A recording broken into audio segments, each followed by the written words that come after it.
नमस्कार प्रिय दर्शकों, आप सभी का हमारे YouTube चैनल पर हार्दिक स्वागत है। प्रिय दर्शकों, आज की जो हास्य कथा है एक आलसी बहू को लेकर के है। आप पूरा वीडियो सुनेंगे तो आपका हंस हंस के पेट दुख जाएगा। दोस्तों, हंसने के लिए आज का वीडियो है, क्योंकि आज के ज़माने में हंसना बहुत ज़रूरी है। तो अब मैं कहानी शुरू करता हूँ। दोस्तों, एक समय की बात है कि एक घर में नई नई दुल्हन आती है और दुल्हन को काम करना बिल्कुल पसंद नहीं। तो ये सब जब दिनों दिन उसकी सास ने, उसके पति ने देखा कि मेरी जो ये नई बहू है कोई काम करना ही नहीं चाहती है, तो दोस्तों उसको कुछ आदत में डालने के हिसाब से अलग अलग घर का अलग अलग नियम परंपरा होती है कि भाई बहू को घर का काम करना है, सास की सेवा करनी है, पति का, ससुर का, सबका ध्यान रखना है। इस प्रकार के नियम होते हैं। तो उस घर को किस प्रकार से संस्कारी बहू बनाया जाए, इसके पीछे जो बहू थी उसका पति और सास दोनों विचार विमर्श करते हैं। उन्होंने डिसाइड किया कि दूसरे दिन कल सुबह जब जगह सवेरा होगा तो हम दोनों झाड़ू लेंगे और झाड़ू लेकर के उस पर आपस में लड़ेंगे कि पहले मैं लगाऊं, वो कहेगा मैं लगाऊं, सास कहेगी मैं लगाऊं, लड़का कहेगा मैं लगाऊं। तो ये सब देख करके कम से कम औरत को लज्जा आएगी, शर्म आएगी। वो कहेगी कि चलो आप दोनों रहने तो मैं ही लगा देता हूँ। दोस्तों, ऐसा इन्होंने प्लान किया।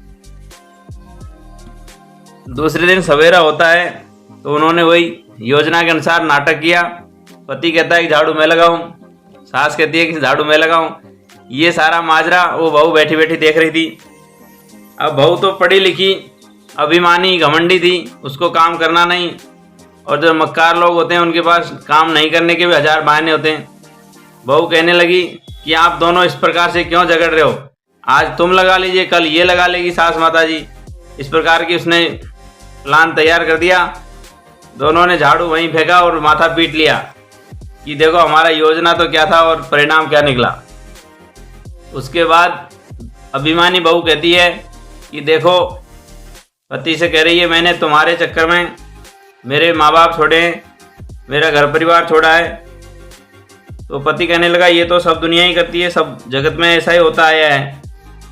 तो बहू कहने लगी देखो समानता का अधिकार है, मैंने अपने माँ बाप छोड़े हैं तो तुमको भी तुम्हारे माँ बाप छोड़ने पड़ेंगे। दोस्तों, अभिमानी बहू के ये शब्द सुन के वो पति था वो अवाक रह गया, सन्न रह गया। अब आप समझ सकते हैं कि किस प्रकार की वो घमंडी औरत थी, जिसने आते आते ही घर में काम काज करना बंद कर दिया और पति को इस तरह से ज्ञान बांट रही है। प्रिय दर्शकों, आप कल्पना भी नहीं कर सकते कि माँ और बाप जो हमको जन्म देते हैं उन दोनों में क्या फ़र्क होता है। आप एक बार बोल के देखिए, जब हम लोग माँ बोलते हैं माँ तो हमारा मुंह खुलता है, और जब हम बाप बोलते हैं बाप तो हमारा मुंह बंद हो जाता है। इसका मतलब ये है कि माँ के अंदर ममता होती है, वो गीत संगीत भक्ति करने का ये सब प्रेरणा माँ से मिलती है। माँ का रिश्ता ही एक तरह से आध्यात्मिक से होता है, और बाप जो परम पिता परमात्मा होता है उसका रूप होता है। जब आप भक्ति करते करते परमात्मा का आनंद मिल जाए तो आप मुंह बंद कर लेंगे, आंख बंद कर लेंगे, अंदर मन ही मन से हृदय में अपनी भगवान का आनंद लेंगे। इसी प्रकार से जब बाप शब्द आता है तो हमारा मुंह बंद हो जाता है, अर्थात हमारी इच्छाएं सारी खत्म हो जाती है। परमात्मा का साक्षात्कार हो तो ऐसा ही हमको लगता है। हमारा देश धर्म प्रधान देश है, आध्यात्मिक देश है।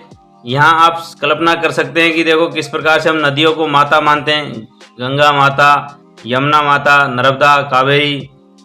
उसी प्रकार से गायत्री माता, गौ माता और धरती माता, पृथ्वी माता, और ऊपर से हमारा देश का नाम भारत है तो हम उसको भी भारत माता कहते हैं।